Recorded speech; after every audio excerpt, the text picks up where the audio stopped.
What's up everybody, it's the Wizardist here, and today I'm going to give you five carnivores you can tame in Ark that are very useful for you.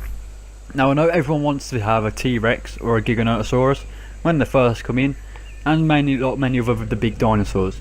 But these 5 dinosaurs slash mammals, which I'm going to show you, they are actually quite powerful, to be fair, if used the right way. And I'm going to show you which dinosaurs they are, and in the future I'll make videos on the ones I haven't already. So the dinosaurs we are going to use is the Baryonyx, the Tyranus, the Thylacoleo, the Doyle Wolf and the Megalosaurus. So let's get into it. If you find this guide useful, give it a like and share, which means a lot to me. Subscribe to the channel if you're new and hit the notification button to keep up to date with the channel. That'll be also much appreciated to me. You'll also be joining the Wizardist army. And let's get right into the dinosaurs. Okay, so the first dinosaur we're going to get into is the Baryonyx. This guy is quite powerful, to be fair, and he's quite of like an early to mid game tame. You need a few friends to tame this, but you can tame him on your own. I'll make a full video showing how to tame him.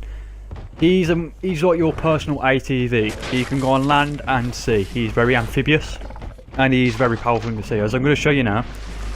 He does like this swipe attack. So once used right, if you are like in aquatic warfare, this can actually stun aquatic animals, such as people on sharks, whales and stuff like that, and it can actually force them off their rider like the Microraptor can, and the Paloiva and many other creatures. If you use this the right way, so if you're doing a sea raid on a tech tier underwater base, this is quite amazing for you. As also the Baryonyx can do the bite attack underwater when fishing. So if you're a farming person, say like you're farming fish and stuff, this is the right animal for you to help you survive and tame. Also with the Baryonyx, he's a land creature as well. He can hunt. As you see there, I've stunned the Megalodon with the spin attack. On the land, he's quite fast as he's a fast swimmer, but he can run quite quick on land as well. I'm running low on stamina. He's run quite quick on land. And with this, he can do quite a deadly bite attack, like a normal carnivore would. But he does not do a stun attack on land, which is the bit of a downer. So the best bet for your Baryonyx, use him either as a farming dinosaur or as an aquatic PvP dinosaur.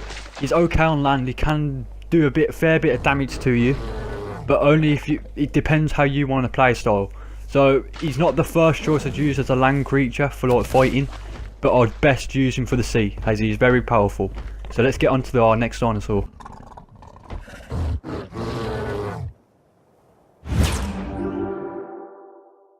Our second dino is the Doyle Wolf. This guy is powerful if you use him the right way, and the best way to do it, I'll make a video on how to tame him anyway. He's a good mid-game tame. Best way to tame this guy is, well, not tame, use, is with a pack. If you use him as a pack with your friends, if you go out scouting and stuff, this is the best bit for you. They have a pack bonus which allows them to do damage, and as you can see, if you are like a PvE server and stuff, they are very good at farming chitin. I know chitin is one of the major things you need in the game. You can make chitin armor, I think you can make bone meal fertilizer, and some other stuff with chitin. So it's very important you get this in quantity. And as a mid-game tame, you can use these to like farm ants, spiders and stuff in caves, as they fit in caves as well. So that's what you can use in PvE. You can do damage to hunting as well. In PvP, pack him up with your friends. Have a massive wolf pack and you can skate the areas in the snow biomes, any terrain. They're weak swimmers, so I wouldn't suggest using them for like aquatic scouting or anything. But they're fast and versatile, and they can do a lot of damage as a pack. The more wolves in the pack, the more damage they do, the pack bonus. With this, team up with your friends, and you can actually ride down any player. Doing that, you can just ride down any players, stragglers, and many other stuff. Also, if you're role playing, say look, if you're a Game of Thrones fan, Doyle Wolf is the sigil of House Stark, so it's a big bonus. So let's get on to our next dino. Our third dinosaur is the Megalosaurus. This guy at night time is powerful. Do not use him at daytime at all. Not at all. He will get a sleep debt, which I will show you in a taming video, which I will do in the future, I will promise you. The sleep debt's awful. He does reduced damage, reduced everything, reduced stamina, he's just awful. Yet again, like the Doyle Wolf, pack him up with some friends. He's like the night T-Rex. He's so powerful at night time, they are dangerous and deadly. It's like a Troodon mixed with a T-Rex. As you see here with the Parasaur, he does tons of damage at night. And if you're planning a night raid, these are like your ninjas. They are so powerful, it's unreal. Pack them up with a few friends and you can easily take down players, dinosaurs, anything. It's so unreal. And the Megalosaur also can pick up players as well. So if you're looking to either kidnap someone or just viciously ravage them to death, the Megalosaur is for you, my friends. He is so good. I recommend using it as like, if you do like night operations, like a night raid, they're your best bet to do the most maximum damage. As you can see, you can pick up like Phiomias and stuff. If you want to rip them apart, that's it. So that's all about the Megalosaurus. Let's get on to our fourth dinosaur. Up next we have the Thylacoleo. Probably one of the best climbers in the game. Aside from the Megalania, the Thylacoleo is basically a faster version of the Megalania, but cannot climb upside down. To use him, like, he can be used to like just kill creatures, climb from the trees, ambush and stuff. But from a PvP perspective, I would use him as more of an ambush type. Pair him up with the Purlovia in the redwood forests, and you have a massive appetite of destruction.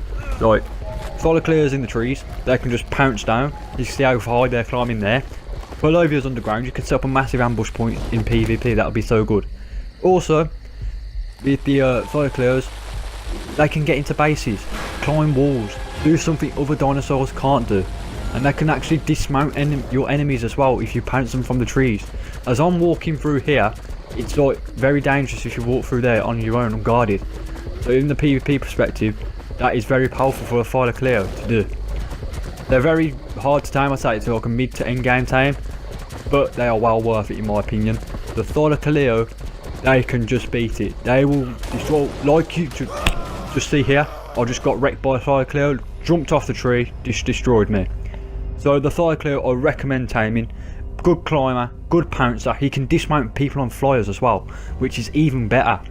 So if you need someone like that, get the Thylacoleo. It'll be a sensible investment, but yet again I'll make a taming video on it. And please, please, please take some people to tame with it. On to the next dino. Our final dino today is the Utaranus. I do already have a taming guide which I'll put on the eye. If you click eye, I'll put a little link there to the video where I'll show you how to tame him. But I'm just going to go through a few basics with this guy. He is by far the boss of PvP. You need, every alpha tribe needs him, or even an aspiring tribe. You need him for PvP. He can do rules like that can just discourage enemies, causing them to flee in panic and terror, which is, you need that. Also, he does a secondary roar which helps boost confidence as well. You'll need that if you're raiding a base. This inspires your dinos to do extra damage, which is very essential when in combat. That does take up the cost of stamina though, which is, I think, a bit of a bummer, but taken with protection you'll be fine. Also, there's a chance that your Utaranus, when he does the confidence roar, he will bring 2 wild carnos to fight at your side. This will just help you and your tribe a lot. Say if you're like going in a retreating position, running away from like an enemy, overpowering you, use this if there's any wild carnos around. Carnos come and fight for you, they take the damage up for you. That gives you time to run away. It might not be much time, but it could give you the vital window you need for when pulling back, which is amazing. Also, the Utaranus can do quite a bit of damage itself, which is what's needed. If you see a Utaranus on the field, do not try and fight it unless you are with a gang, because literally he can do damage. He'll have carnivores by his side. His roars will just probably scare the crap out of you, and that's all people need as an alpha tribe. Do that with a gang of like dinos, breaking down walls and stuff, doing boosted damage with the war cry that the Utaranus performs, and literally that is the big step you need to becoming an alpha tribe. So the Utaranus, I recommend you get that tame. If it's anyone you want to focus on out of these, I suggest the Utaranus instantly. I have the taming guide up there and I'll show you. Just watch this now. I'm going to use the confidence roar, boosted the Megalosaurus, and I'm just going to go in combat. The Utaranus does a bit of damage against the Rex, so this is powerful. I've sent the Doyle Wolf in, and I did a bit of messing up there, but our gang's going in. Quite powerful, of course, and literally teamwork like that, Rex is down. But that summons it all about up it for the video. These are 5 carnivores that I think you should get in if you need to do either PvP or PvE. Like I said, everyone wants to get a Rex or a Giga, but I suggest these as well. I'll do some other dino taming things. I'll do a few more guides. Loads of videos are coming out in the future. If you enjoyed this video, please like it, share it, and subscribe. Hit the notification button and you'll be part of the Whistle Lizard army, which will be much appreciated. And I'll see you all in the future. Goodbye, my friends.